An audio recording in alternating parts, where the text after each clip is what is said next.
Hello, good morning.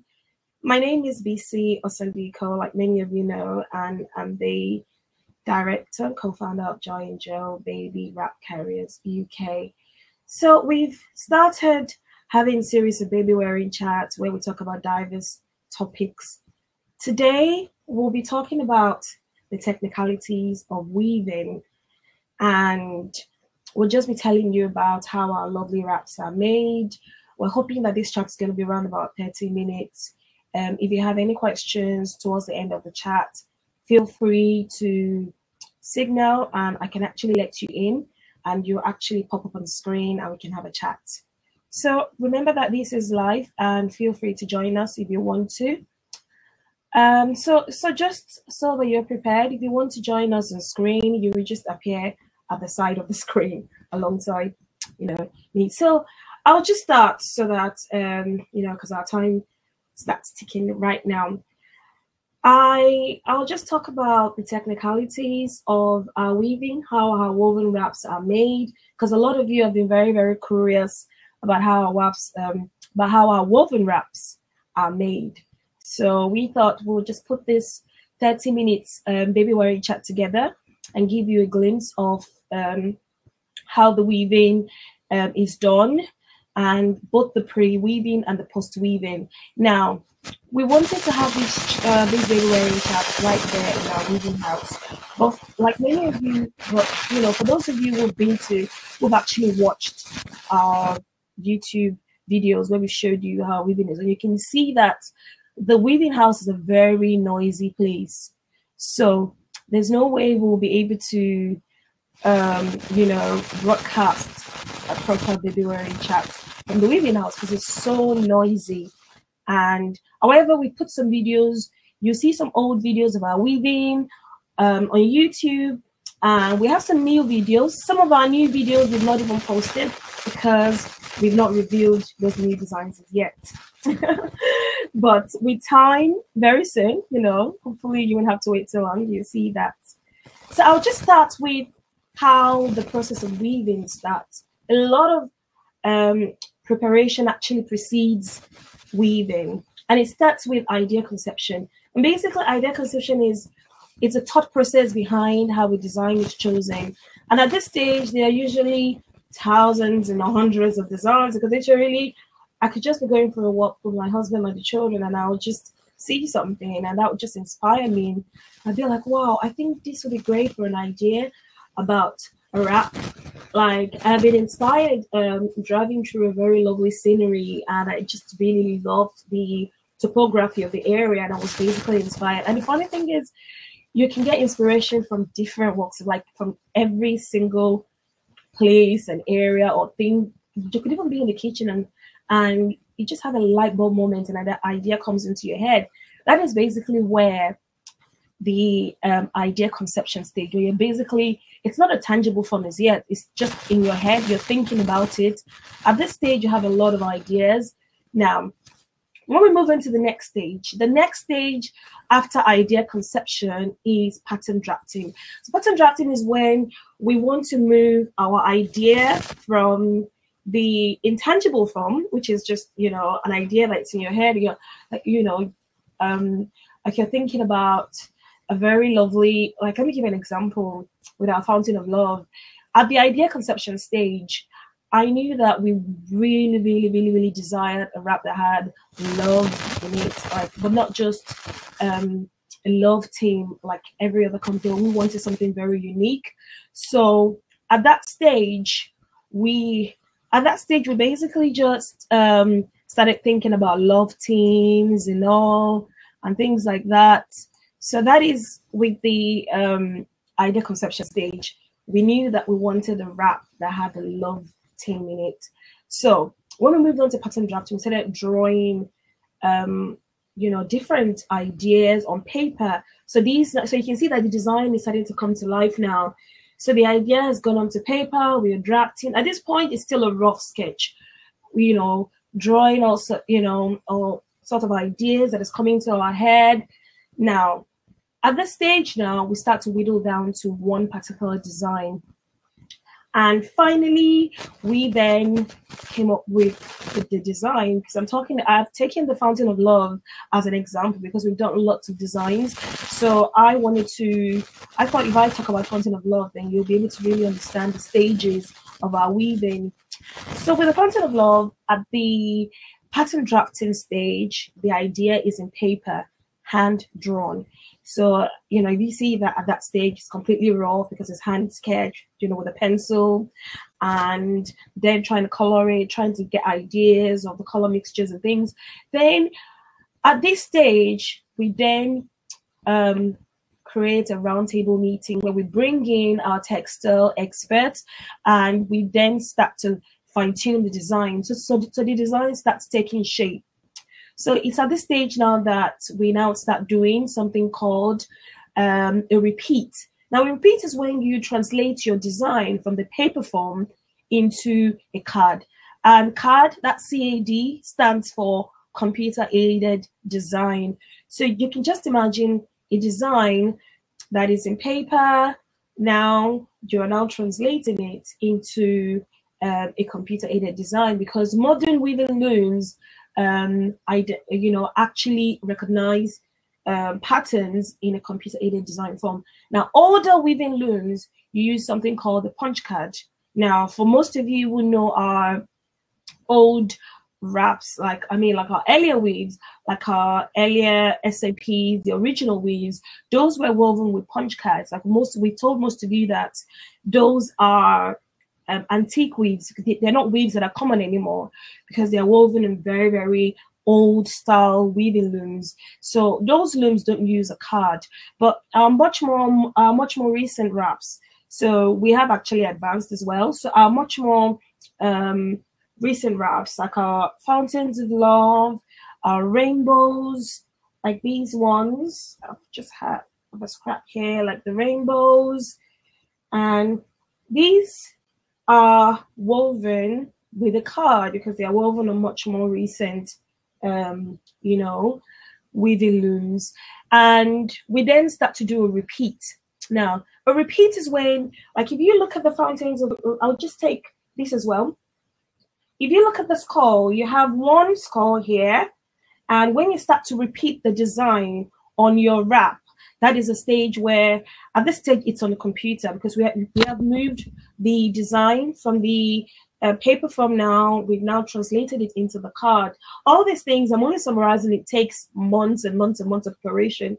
So basically, we then start to repeat, and we then look at the layouts, how we start to visualize how we think the design would look, in the wrap. So this process is a process that, for me, feels very, very fulfilling and magical because you have to constantly dream and imagine and things. And when you have the design in a card form, you then look at the layout. Do you want it to be in a landscape layout, or do you want the pattern to go from north to south or from east to west? You just you try to visualize the pattern. So that's the repeat stage. And then you also determine how large you want the elements in the design to look. Like the love and the Fountain of Love. At this stage, we determine and say, okay, we'd like the love to be of this particular size. It comes with a lot of measurement and a lot of precision. And just like I said, we actually work as a team. So our designers come, into a meeting with us, and we all sit down at the stage to actually create this particular process, because this is a process that precedes the actual weaving. Now, after this particular stage of doing the repeat and the card and the design layout, we then move on to choosing colors. And this is a very exciting phase because it means that we're just about to weave, or we're getting ready to weave.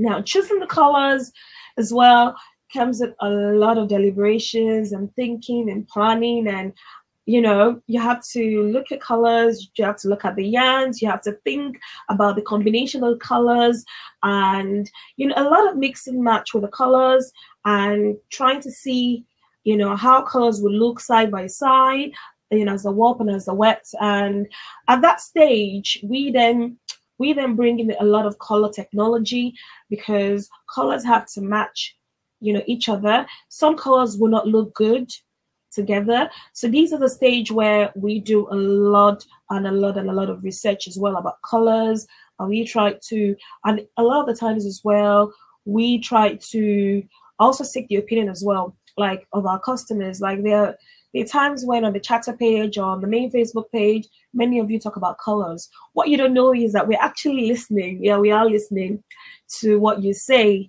So a lot of the times now, we then try to say, okay, these are the colors we think our customers are going to like. Then we try to then bring it into our design planning process and our pre-weaving processes, and we then start to choose the colors, and we then choose the blend as well. At that stage, we have to start thinking about whether we want our wrap, our final wrap, to be a 100% Egyptian cotton wrap, or 50-50, maybe 50% cotton or 50% merino wool, like the mixed blends of our heritage weave. But if we want it to be a 100% Egyptian cotton, at this stage, we will then start supplying the weights and the sizes of, because a lot of mathematics is involved. We start doing lots of calculations, and these are the number of cones that we need for this color and that color, for this blend, for this colorway. And we also choose the yarns as well. We determine how many colorways we want to weave for a particular weaving run. And at this stage, we then start planning our warping. Now, the warping is the first stage in the eventual, is the first stage in the it's more like the first stage in the weaving. So we've left the pre-weaving process now into the actual weaving. So the warping stage is like the backbone of your wrap. Basically, we determine what the background color of the wrap is going to be. Then we go into the warping phase, and after that warping phase, we then go into the actual weaving. And the actual weaving is when we bring in the weft yarn. So I've talked about the warp. Now, the reason why I'm going into these details is because I want you, our fans, to understand that when you have a woven wrap, a lot of processes and planning has gone, into actually producing that wrap that you see. So sometimes, like if you have a little bit of a skip or a pull or something, in the section of your wrap, I think talking about things like this will then give you assurance that there's actually been a lot that has gone into planning your wrap.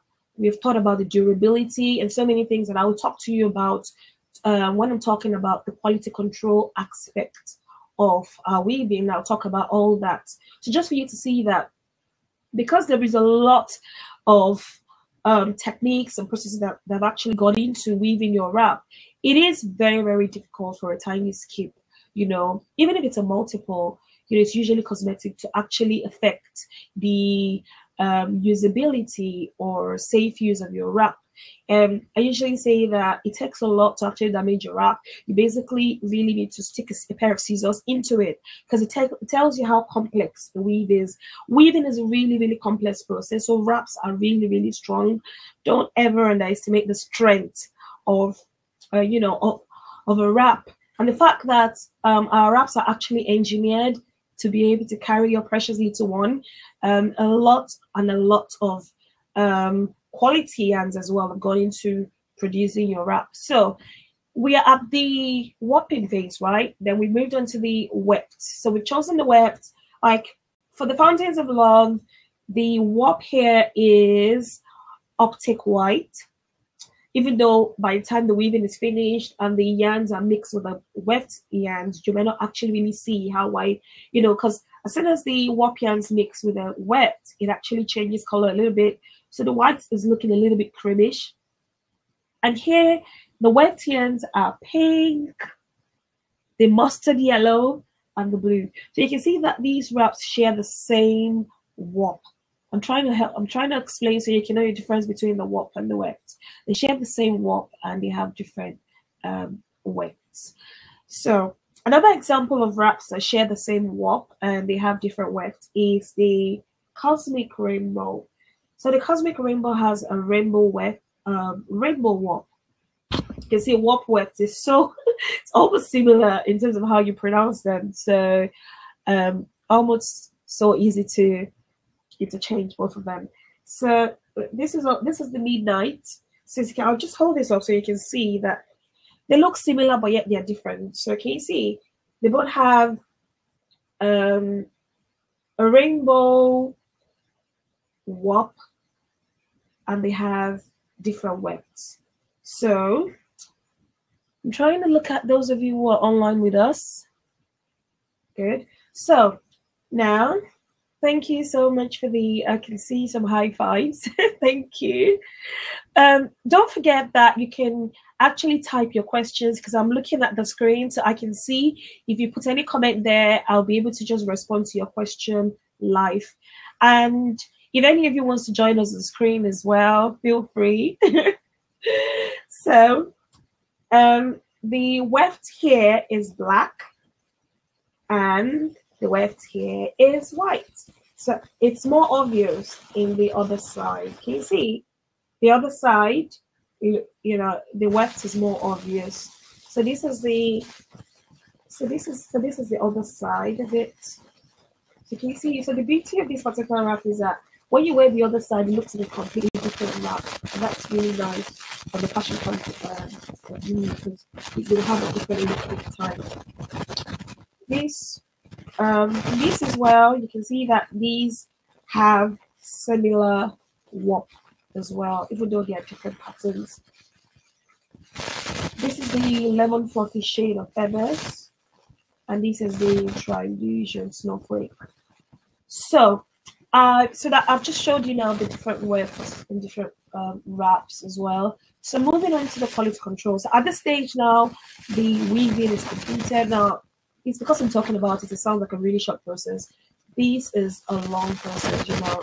This is a process that I've basically just tried to summarize in a few minutes, the actual weaving process. And just like I said, the weaving, we have put some videos on our YouTube channel so you can actually see what weaving is like, because we attempted to film this chat in our weaving house. It was too noisy, so there was no way we're going to be there. However, we still managed to to film some of our weavings. If you go to our YouTube channel, I really encourage you to have a look at how your wraps are made, how your wraps are woven. So now the weaving is now completed, and we are moving into the quality control. Now the quality control stage is a stage where the woven wraps, that's the woven fabrics, are moved onto the quality control department, and in there you have this really lovely huge fluorescent lights bulbs, and the reason for that is you need a lot of light to be able to look at the fabric and look at the structure of the fabric and make sure that the pattern repeat is regular. At this stage, we examine the fabric and make sure that the weaving loom has done exactly what it's supposed to do. Like I've always said, and like I've said in a particular blog post I wrote about weaving, it's the fact that weaving is inexact science. So whilst we are checking the wrap for the pattern and for it's mainly the quality control side of things, trying to check everything and just making sure that everything is okay. Because we are also wrap users as well, we visualize how we want the end product to look. It's high quality, so we then start to check for the quality, and there's so many things that we look out for. Yes, I can go in depth in another chat, but basically the wrap is spread out, and we then start to look at it step by step by step. This takes weeks, because just imagine if we have like 4 colorways to look at. We have to do this stage by stage, and the fluorescent lights give us a lot of illumination, and it allows us to look at the wrap, at the quality. So we take our quality control very, very seriously, because it's at this stage we'll be able to determine how the weaving is going and what's happened and everything. And a lot of measurement also takes place as well.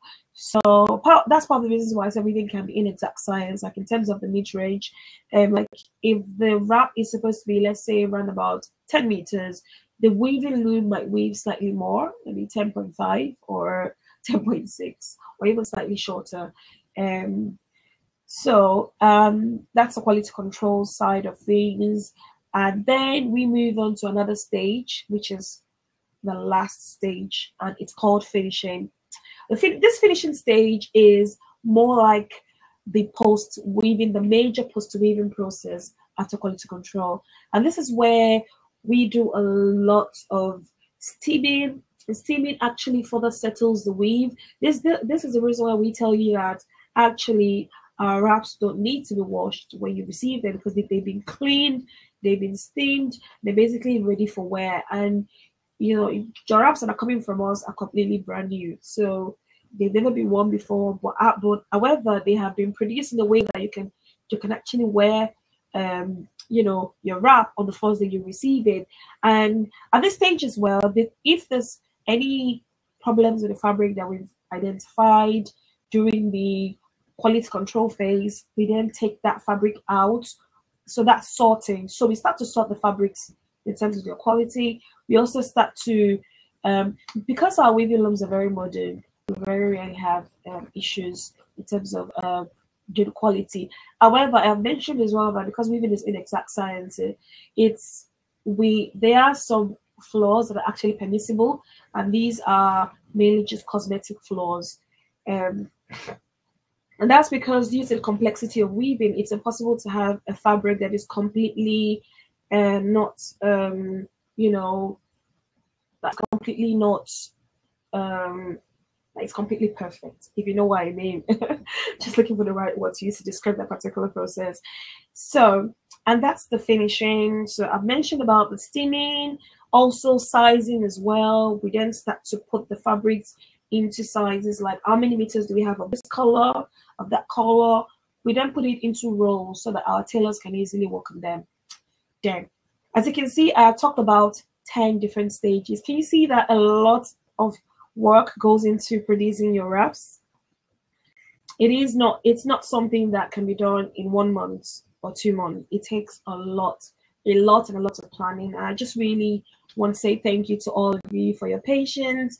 I know that many of you are waiting to see our new wraps. I can tell you that I've seen them, certainly, because like nurturing the baby, we've been nurturing these design from the idea conception stage I told you about to the finished stage. So definitely seeing them. But however, we can't present to you a half-baked product. We have to make sure that we complete the entire process.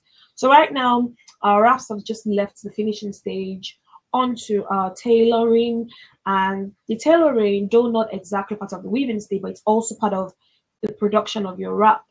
So the tailoring stage is where we then start looking at the sizes you want. Do you want a small size? Even though we rarely do small sizes anymore. Or do you want a medium size, large, extra large, extra large, and ring slings now that we do? So these are the deliberations that we have to make at the tailoring stage. And this is very exciting because the processes involved in producing your wrap is such a lengthy process. At this stage, I'm also very, very excited. So you'll see myself and Mayor giggling like babies because we're kind of very, very close to the stage where we present the wrap to you. So that's the tailoring, and that's like the final stage. Of course, like there will still be packaging and ironing and getting your wrap finally ready for you. But basically, I realized if I'm talking about every single thing we do to getting your wrap ready for you, that's going to be like a whole day's talk. And I'm really aiming that this talk isn't going to be more than 30 minutes. And I've noticed that we've just run about hit 11:30. So just right on point, 30 minutes. So if you have any questions, feel free to let me know. I'm just going to open this seat. If anybody wants to join us on screen, if you want to ask a question and you just rather just ask on screen, remember, so that you're not surprised, remember that you're going to pop up on the screen. So you want to ask a question, let me know. So for anyone online with us right now, So, thank you so much for joining us today for another episode of our baby wearing chat. And today we've been talking about the technicalities of our weaving. That's how we weave your wraps. That's your joy and joy wraps. And we hope you've enjoyed it. Thank you so much once again. I will catch you later. Our next topic should be the importance of baby wearing. And we're also hoping to introduce our ambassadors to you. So we're hoping to have a blab where you can actually see them on screen and say hi to them. So you can put a face to a name. So we're hoping Becca will be able to set that up. As soon as that is ready, we'll also bring you that. And don't forget that we have several other topics that we'll be talking about. We'll be talking about importance of baby wearing, talking about different types of carriers that we do at Joy and Joy. We're talking about we're going to talk about inspirational baby wearing stories as well. So hopefully we can bring some guests to also talk to you about their baby wearing stories. There's quite a lot on our blog. You can see the topics that we'll be talking about on our blab chat. So feel free to browse through our website and see what we have to offer. Thank you very much, and bye-bye.